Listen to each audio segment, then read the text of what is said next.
Holidays-nale, adu namma GT Holidays da.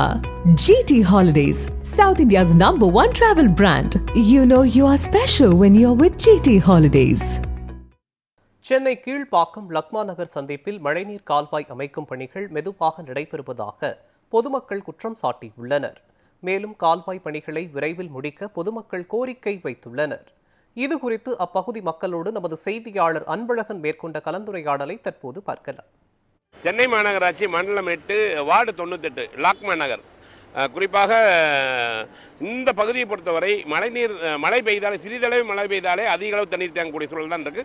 மழைநீர் கால்வாய் அமைக்கும் பணி நடைபெற்று இருக்கு. ஆனால் இன்னும் முற்று பெறவில்லை என்று சொல்லலாம். தொடர்ந்து இந்த பகுதியை பொறுத்தவரை மழைக்காலம் இல்லை என்றாலும் ஒரு சில சரியான அந்த மழைநீர் கால்வாய் போகக்கூடிய தண்ணீர் வேறு பக்கம் மழை பெய்திருந்தாலும் கூட இவர்களுக்கு இங்கு அந்த மழைநீர் அந்த அதிகமாக தேங்குவதால் பொதுமக்கள் இங்கு மிகுந்த சிரமத்திற்குள்ளாவதாக குற்றச்சாட்டு வைக்கிறார்கள். இந்த பகுதி மக்களிடமே ஐயா சொல்லுங்க, நீங்க எவ்வளவு வருஷமா இந்த பகுதியில் இருக்கீங்க? சின்ன பையன் இங்க இருக்கேன் சார். சரிங்க ஐயா. சின்ன பையன்லேருந்து இருக்கிறேன். இங்கே 4 பேர் வந்துடுவாங்க, சோறு போட்டுருவாங்க, குடிச்சு அவ்வளோதான். அதோட என்னன்னு கண்டுக்க மாட்டேன் சார். ஊரில் இருக்கிறவங்களாம் அந்த தண்ணிகளை ஓரமாக பச்சுக்குவாங்க. நாங்கள்லாம் அந்த மேட்டு இங்கே தான் இருப்போம். இந்த தண்ணி தான் பயிர் சைஸ் வரும் எடுப்பாங்க, அவ்வளோதான். அதோட எதுவும் இந்த ஊரை பற்றி கவனிச்சு கிடையாது. மழை பெஞ்சாலுமே தண்ணி தானாகவே வந்துடும். சும்மாவே சில நேரத்தில் இந்த போகாத தண்ணியை அடைச்சிக்கிட்டு திரும்ப ரிட்டர்ன் ஆகி ஊருக்குள்ளே வந்துடும்.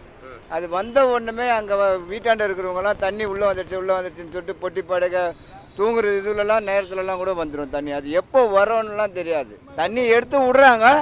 இருந்தாலும் கொஞ்சம் அதிகமான மழை நைட்டில் பேஞ்சிடுச்சுன்னா எங்கேயாச்சும் ஒரு சின்ன அடைப்பு இருந்தாலும் அது ஃபுல் தண்ணியும் இங்கே இவ்வளோ பெரிய ரோட்லேருந்து வர தண்ணியும் பக்கத்து ஊர் தண்ணி எல்லாமே சேர்ந்து இதுக்குள்ளே பூந்துடும்.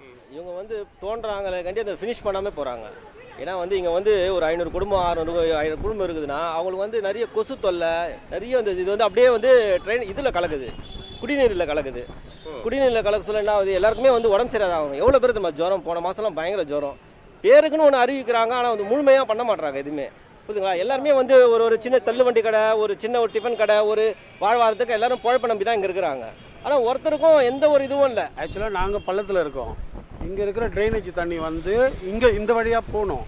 இந்த வழி பள்ளமாக இருக்குது. இது மேடு, இது பள்ளமாக இருக்கிறதுனால ஆல்ரெடி போகிறதில்ல. இப்படி மடக்கி இப்படி விட்டுருந்தாங்க. இப்போ இது நோண்டுறதுனால இது இப்படி எல்லா தண்ணியும் இப்படி போகணும்ல, இது போக மாட்டுது. இப்போ சின்ன மழை ஆனாலும் ரிவர்ஸ் ஆகிடுது. அப்போ மட்டும் என்ன பண்ணுறாங்கன்னா ஒரு மிஷினை எடுத்துன்னு அந்த தண்ணியை எரிச்சு விட்றாங்க. அது தற்போது நிலைமையாக தான் பண்ணுறாங்க. டெம்பரரி சொல்யூஷன் தான். இப்போ மழை வந்தால் அடுத்தது என்ன, நாங்கள் போய் சொல்லணும் அவங்ககிட்ட தண்ணி எரிச்சு விடுங்க. சும்மா ஒரு சின்ன மழை வந்தாலே வந்துடுது. மழை வந்தால் இவ்வளோ தண்ணியில் இருக்கிறோம். மொண்டு ஊற்றுறோம் வந்தோன்னே படுக்காடல தான் பாடுறா சார். ரோடு மேலே படுக்கிறோம் சார். நாங்கள் ரோட்டில் படுக்கிறோம் சார். வீட்டுக்காருக்கும் கண் தெரியாது, கால் நட வராது, கையில் 2 பேர் கையில் நட இல்லை, கையில் ஊஞ்சி கண் தெரியாது. வீடு வாசல் இல்லாத கஷ்டப்படுறோம் சார். இவர்களை பொறுத்தவரை நிரந்தர தீர்வு என்பது உடனடியாக இந்த மழைநீர் கால்வாயை சரி செய்ய வேண்டும். இங்கு இருக்கக்கூடிய தண்ணீரை உடனடியாக, அதாவது மழைக்காலம் தொடங்குவதற்கு முன்பாகவே அதற்குண்டான கால்வாயை அமைத்து தர வேண்டும் என்பதுதான் இந்த பகுதியுடைய மக்கள் முக்கிய கோரிக்கையாக உள்ளது. உடனடியாக மாநகராட்சி நிர்வாகம் வருகின்ற வடகிழக்கு பருவமழைக்கு முன்னதாகவே இந்த பணியை நிறைவடைக்க வேண்டும். ஒளிப்பதிவாளர் சிவாவுடன் அன்பழகன்.